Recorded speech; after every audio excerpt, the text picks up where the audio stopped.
This is Optimal Living Daily, episode 100, featuring Derek Sivers of Sivers.org.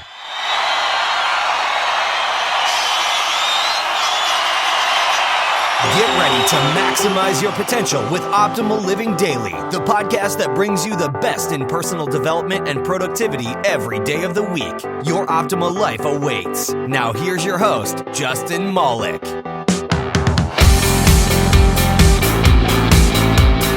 Hey, what's going on, oldies? Don't worry, I'm not calling you old. That's OLD, which stands for Optimal Living Daily, and I'm Justin Malik, bringing you the best blog content I can find from all over the world and simply reading it to you. But not today. Today is the big episode 100, which ended up falling on Sivers Sunday. And Derek Sivers agreed to do the honors and read his own material to you, which is so amazing. I'm very grateful for him doing this, and I think it's really cool that you'll be able to hear his voice after all these episodes of me reading his posts to you. First, I just want to say thank you. Yes, you listening to the show right now. I feel honored that you take time out of your day every day to come in and improve your life with me. It really means so much, and I never expected to get such a great response from you and so quickly. It's been fun, and while definitely a lot more work than I originally expected, seeing your emails and feedback has made all of it worth it. So again, thank you. And thank you for checking out my little spin-off to this show, Optimal Finance Daily. It's been having a great launch, and I appreciate your support on that too. Last, a special little shout out to Chloe, a listener from the beginning who suggested this whole idea for episode 100, so you can thank her for that. And because I didn't want to exclude other authors, I decided to make this a multiple day celebration. So most, if not all of the days this week are going to feature a special author and or reader. So stay tuned tomorrow and the rest of this week for a lot more fun. And that's enough chit chat. I'm so excited to welcome Derek Sivers and have him launch this week of celebration. So let's get right to it and start optimizing your life. A real person a lot like you. My friend Sarah has run a small online business out of her living room for 12 years. It's her whole life. She takes it very, very personally.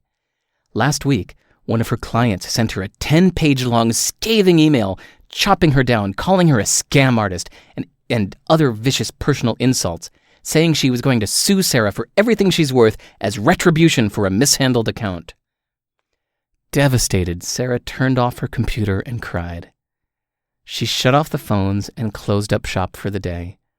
She spent the whole weekend in bed wondering if she should just give up, thinking maybe every insult in this client's letter was true, and she's actually no good at what she does, even after 12 years. On Sunday, she spent about 5 hours, most of the day, carefully addressing every point in this 10-page email. Then she went through the client's website, learning everything about her, and offered all kinds of advice and suggestions and connections. Sarah refunded the client's money, plus an additional $50, with gushing deep apologies for ever having upset someone she was honestly trying to help.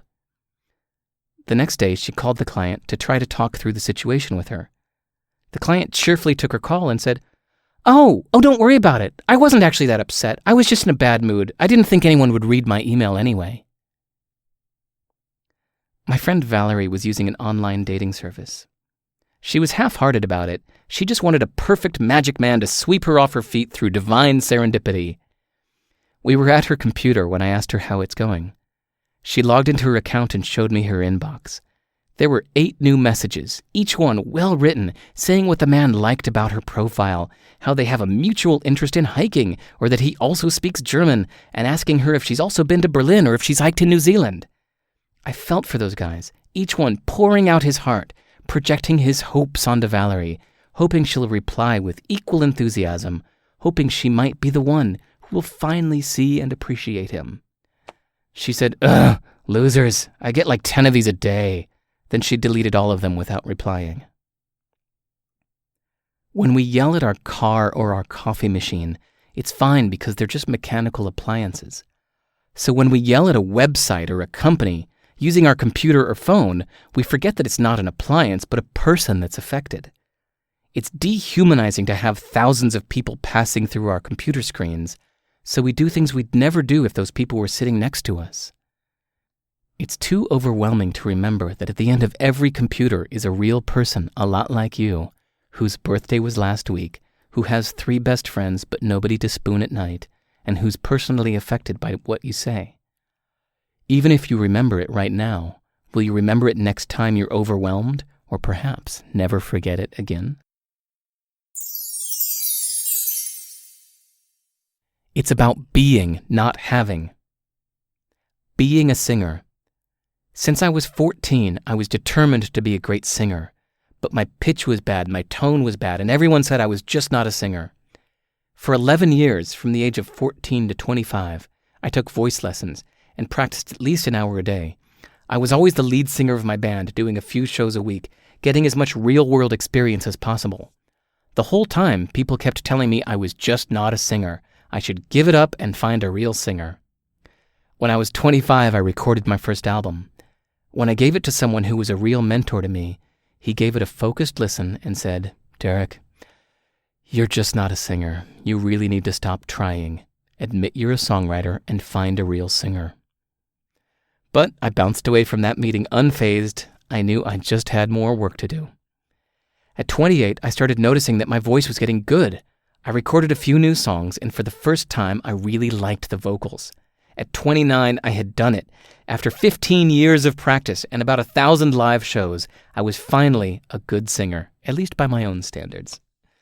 Someone who heard me for the first time then said, "See, singing is a gift you're either born with or you're not. You're lucky. You were born with it." Point is, it's not that I wanted to get it done and have good vocals. It's that I wanted to be a great singer. Being a producer. I wanted to record my album myself, to learn recording studio engineering and production, because I thought that would be a really rewarding and empowering thing to know how to do, like building your own house. Friends and mentors said it was ridiculous that I should just hire a great engineer, producer, and studio. Doing everything myself might take years, whereas I could have it all done in a few weeks if I hired someone good. I took the few years to learn it myself, and it was one of the most rewarding experiences of my life. For the next few years, I did all the production and engineering on a few friends' albums too. Now it's something I know how to do, and it feels great. Being a programmer. When I started CD Baby, I only knew some basic HTML, no programming. But as the site grew, basic HTML wouldn't do it anymore. My tech friends told me I had to make a server-side, database-driven automated system. Since I couldn't afford to hire a programmer, that meant I had to learn it myself. I went to the bookstore and got a book on PHP and MySQL programming. It was the slow road, but I loved it. As with being in the recording studio again, it was wonderful to learn how to make the technology do what I wanted and not be a mystery. And it was nice to be self-sufficient. As the company grew, everyone was surprised that I still did all the programming myself. But for an internet business, outsourcing the programming would be like a band outsourcing the songwriting. This wasn't just my business, this was my creation. This wasn't like mowing lawns, this is like writing songs. In the last few years, my employees got furious that new features were not being added as fast as they wanted, because I still insisted on doing all the programming myself. They said we were losing millions of dollars in business because we didn't have certain features. But that was okay with me. I loved the process. I was happy. Being not having. When you want to learn how to do something yourself, most people won't understand. They'll assume the only reason we do anything is to get it done, and doing it yourself is not the most efficient way. But that's forgetting about the joy of learning and doing. Yes, it may take longer. Yes, it may be inefficient. Yes, it may even cost you millions of dollars in lost opportunities because your business is growing slower because you're insisting on doing something yourself. But the whole point of doing anything is because it makes you happy. That's it. You might get bigger, faster, and make millions if you outsourced everything to the experts. But what's the point of getting bigger and making millions? To be happy, right? In the end, it's about what you want to be, not what you want to have. To have something, like a finished recording, a business, or millions of dollars, is the means, not the end. To be something, a good singer, a skilled entrepreneur, or just plain happy, is the real point.